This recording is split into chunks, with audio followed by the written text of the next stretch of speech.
Good afternoon, everybody, and welcome to another edition of the King and Pocket Aces, brought to you by Rotoballer Radio. I'm your host, Pocket Aces Anthony Aniano, and joining me, as he always does, Hall of Famer and King of Fantasy Sports, my good friend, Mr. Scott Engel. Scott, Week 8 is upon us. Some Week 8 sleepers. How you doing, my friend? Good. It's different this week. We still have some injuries, etc., but only two teams on a bye week. So some of these are going to be sleepers. Some of them are going to be value plays. I think it's easier to make lineup decisions this week with 30 teams in action, but we're still going to have to make tough lineup decisions, give you a few sleepers. When we get to running back, some of these might not exactly be considered, quote, sleepers, but they're value plays that you may not be considering to start, but that you should reconsider. While I'll definitely go deeper in wide receiver and tight end. And, quarterback is always deep. So, but we're going to give you some value plays. So not everybody's just a sleeper. Some of them are values where you're in a tight decision where it's say, well, maybe I didn't think considering this guy, I was going to bench him. So we help you make those decisions. Yeah. Or maybe you want to look at these guys, right, Scott, as a contrarian play in a DFS lineup, owner's box, or wherever you play your DFS.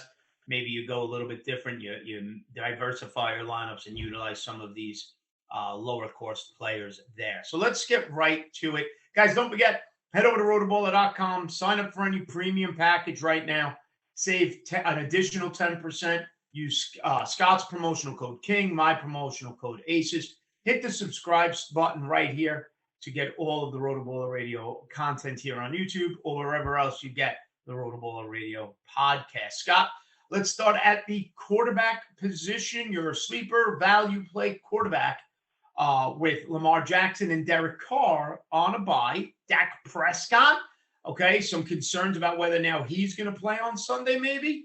So who are you looking at as a value play or sleeper at the quarterback position? Okay, first off, my answer is not going to be Daniel Jones. I know it looks like he has a good matchup against Kansas City, but we can't base decisions just based on a matchup.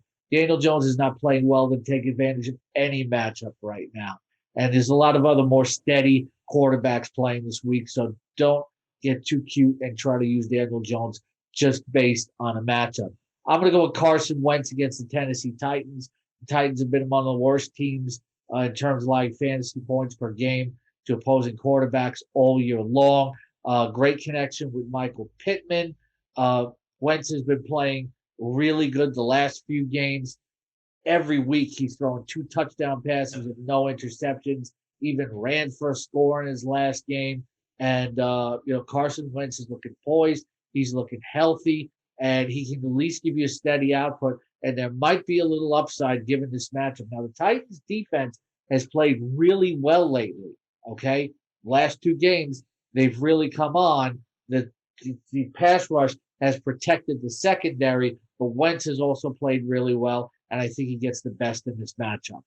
I agree. I love Carson Wentz this week, Scott. He's been, you said it, steady. It's 2 touchdowns, it seems like, every week. He's not giving you that 40-point game, but he's not giving you that 10-point clunker either. He has been steady. Scott, my quarterback this week is Teddy Bridgewater.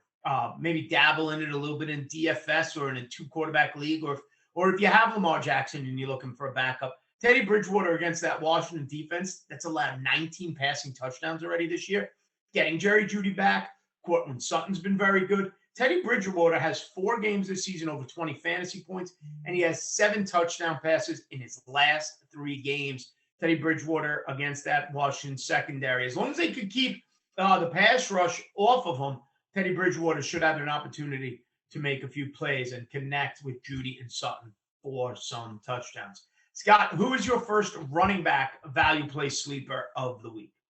I'm going to go with Zach Moss against the Miami Dolphins. We know that the Dolphins have not been good against the run this year, and this Buffalo offense is just running up against everybody. And while Josh Allen gets the chance to finish in the goal line a lot, Zach Moss is still their lead runner at the goal line.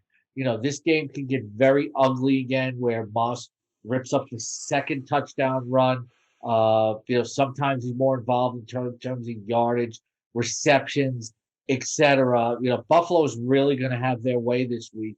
And when they do offensively, that's always an opportunity for Zach Moss to finish off a touchdown drive or two with a scoring run. So you could be getting 12 points out of him with touchdown runs this week. Yep. I'm going this week. My first running back is Kenneth Gainwell of the Philadelphia Eagles. Miles Sanders looks like he's not playing, right? Looks like he's going to be out. Gainwell has 3 games over 10 fantasy points this season. He's got 3 total touchdowns this year. And it's a nice matchup against the Detroit Lions, who have allowed 12 total touchdowns, 6 on the ground and 6 through the air this season to opposing running backs, 29 points per game allowed. Jalen Hurts has been inconsistent. Okay, those running backs are going to play a role. And Scott, I know people may think I'm crazy, but this Miles Sanders injury could potentially lead the way for Kenneth Gainwell taking over this role, because Sanders has not been who they thought he was going to be at all during his Eagles tenure. Who is your second running back, Scott? I'm going to go with Chuba Hubbard against Atlanta. Last week, he seemed like a slam dunk, but people are more skeptical now after he's coming off of a bad week. So he's one of more value plays going against the Atlanta Falcons. And the Atlanta Falcons have been making opposing running backs look good. We're talking about Myles Gaskin averaging well over 4 yards per carry against them last week. So I think Hubbard gets back on track in week 8. I love that matchup. I'm going Michael Carter of the Jets against the Cincinnati Bengals. Backup quarterback Michael White playing. Corey Davis now looking doubtful with a hip injury. Jets offense is in complete shambles, and they're going to be playing from behind against Cincinnati. But here's the one thing about this Bengals defense.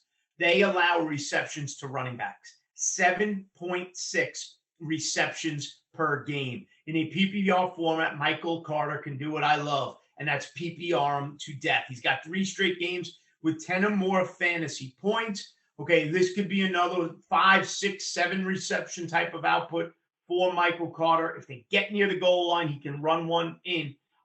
Scott, you and I are finally going to unleash him in the FSGA league we're in together. This is a nice opportunity for Michael Carter, especially in a PPR format.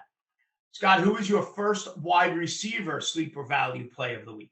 We've all seen what's happened with Cordarrelle Patterson and how the Atlanta Falcons have turned the kick returner into a dynamic playmaker. I think Urban Meyer has, this is one of the good things that he's done. Yeah. I think he's kind of seen this, and I think he's trying to do this with Jamal Agnew, who is maybe one of the most dynamic players on the entire Jacksonville roster. Which, I guess that's not saying too much, but still, the guy's dynamic. Okay, he's the most electric guy easily on that roster. Okay, because Travis Etienne is not playing this year. But they're going to find the way to get the ball in his hands. The Seattle defense has played better, but they can get burned by third receivers, etc. They're going to be paying attention to Marvin Jones, Laviska Shenault, etc. Dan Arnold's going to get his a little bit.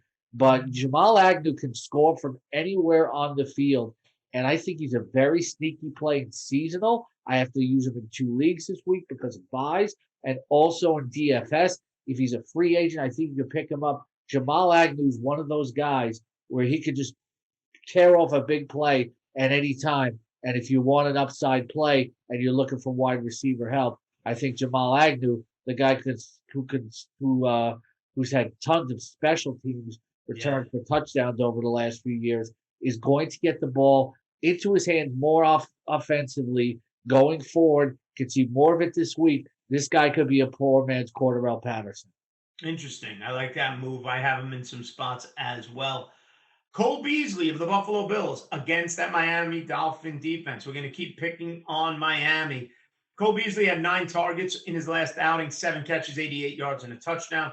And that Dolphins secondary just has been terrible. 3rd most fantasy points allowed in PPR matchups, almost 45 points per game. Diggs will get his. Sanders will get his. I know some people don't love Beasley because he's kind of 3rd on the food chain there in Buffalo. But honestly, I don't think it matters this week for the Buffalo Bills. They should be able to steamroll this Dolphins defense that's been atrocious. Cole Beasley, it could be in line for a 7-8 reception game. Immediately that adds up. If you give him 70 yards, you're now pushing 15 fantasy points for Cole Beasley. Whether if you need a Marquise Brown makeup, one of the Raider wide receiver may bite. If you've been using Hunter Renfrow for his safe floor, Cole Beasley is a smooth transition to give you a similar safe floor. Scott, your wide receiver 2. This one's interesting. Okay, and by the way, with Agnew, he's not going to play running back, but he's still going to be dynamic like Patterson. Almost like what you hoped Laviska Shenault could be, I think, at times, is what Agnew is developing into, Scott. Just in turn, using the word dynamic that you used over and over again. Yeah, Chenault's a little bit of a different player. I think it's see him more as nifty more than dynamic. Okay. I guess I should write an article right now, coming out with good words here. The difference between nifty and dynamic by Scott Engel. I like that. Yeah. Go ahead, Scott. Your second wide receiver? Van Jefferson for the Rams against the Houston Texans. This guy's boom or bust. There's really no floor. But in games where they can get him involved, they're going to do so. I think even though the fantasy points per game don't reflect it against the Texans, you know that you can throw on them. Matthew Stafford's easily going to have his way, and Van Jefferson can hit a big play for him at any time. He has effectively become that third wide receiver for the Rams, and he can score from anywhere at any time with Matthew Stafford getting the ball. This guy takes the top off of defense. He's a very good complement to Cooper Kupp and Robert Woods. It's going to be easy for Stafford to fling the ball around the yard. So if you have to replace somebody, if you rely on Henry Ruggs and you're looking for another big play wide receiver or Marquise Brown this week, then you can stick Van Jefferson in there. Yep, I do like that move. I have him in one of the Sirius XM leagues, and he is in my lineup this week. My second wide receiver is KJ Osborne, going deep dive here of the Minnesota Vikings against the Dallas Cowboys. Okay, part of my logic was Minnesota's going to have to keep up. Okay, that changes a little bit now if Dak does not play Sunday night. But nonetheless, Osborne has emerged, similar to Van Jefferson, as a consistent third wide receiver for Kirk Cousins and the Vikings offense. He's gotten over 6 targets 4 times this year. He's given you over 15 fantasy points 3 times. And you can throw on the Dallas secondary a bit. I know they make plays, but they also give up plays. Okay, 41 points per game allowed to wide receivers, 6th most in the league. Okay, they'll focus on Jefferson, Dallas' secondary. They'll try to shut down Thielen, opens things up for Osborne. Maybe not in a season long, but I'll squeeze Osborne in some flex roles, things like that, in some DFS formats, just simply because he has the potential to give you that 15-point game. Yeah, it'd be interesting to see if there's no Dak Prescott, how the pace of play will be slowed down here. That is my only hedge now with that news breaking. If Dak doesn't play and Minnesota doesn't have to play pedal to the metal, if they're not playing catch up, that definitely hurts Osborne's value. So we see how that plays out. And remember when you watched it. This is as we record this. He is in doubt. Yes. Scott, your tight end play of the week. This one is fun for me. Who is your tight end play of the week? Dawson Knox is out, and now Tommy Sweeney gets his opportunity to step up for the Buffalo Bills. Scored his first touchdown of his career in the last game before the bye. We've seen the tight end be involved. The Bills like him a lot internally and feel he can step into this role. More of a blocker in the past, but now they want to see what he can do as a receiver. I can see Tommy Sweeney getting in the end zone this week against Miami. Yeah, that's a value. That's a sleeper. There's no doubt about it. That's a sleeper. My tight end, I've done it now 3 weeks in a row, and every week I've done it, the tight end has scored a touchdown. So I will continue playing tight ends against the Houston Texans. This week, it's Tyler Higbee. It's not any debate. In a season long, you get him in your lineup. They've allowed 6 touchdowns this season. Okay, 5+ receptions every game. Higbee had 8 targets last week. Okay, he hasn't been big. He hasn't had a 10-point game since week 3. Higbee's been a disappointment. My point is, and why he's on my list, I'm not giving him up on this week. Houston gives up points to opposing tight ends. Look for Higbee in the red zone to pick up a touchdown this week with Stafford against that Houston's linebacker core that's just been unable to cover anybody at the tight end position. Scott, we always go a little bit deeper with you. We always have a few bonus plays. So who do you have for us somebody who's players we didn't mention, but you still like in some deep dives? So some of my deepest plays, you're looking for a running back and you're looking deep. The Rams should roll it up against the Houston Texans, like I said, and they're not going to want to overwork Darrell Henderson if this game gets out of hand on the scoreboard like we expect it to, and because they know internally that Henderson can get banged up, they don't want to overexpose him. So Sony Michel, maybe even early, is a change of pace. He gets in the end zone, but I think you'll see a lot of mop up duty for him. So Sony Michel, somebody you can go to deep if you have to. Tyler Boyd, sort of become an afterthought with the Cincinnati Bengals, and Jamar Chase breaking out. T. Higgins is back. CJ Uzoma actually playing really well at tight end, but I think they want to keep him happy. They want to keep him involved. We should see some action for Tyler Boyd this week against the Jets, maybe getting in the end zone. And Dan Arnold against the Seahawks. I just have a premonition of him actually catching a touchdown pass this week. Arnold is somebody who's never lived up to some of the billing that we've heard, but I think he's going to score this week. There you go. All right, folks. That'll do it for this week's edition of the King and Pocket Aces Week 8 Sleepers and Value Plays. Make sure you give Scott a follow on Twitter at Scott E. The King. Give me a follow at Aniano Fantasy. Make sure you go and sign up for those premium passes at rotoballer.com using those promo codes King or Aces. Hit the like and subscribe button right here to the Rotoballer YouTube channel, and make sure you continue listening wherever you listen to the Rotoballer Radio podcasts. All right, everybody.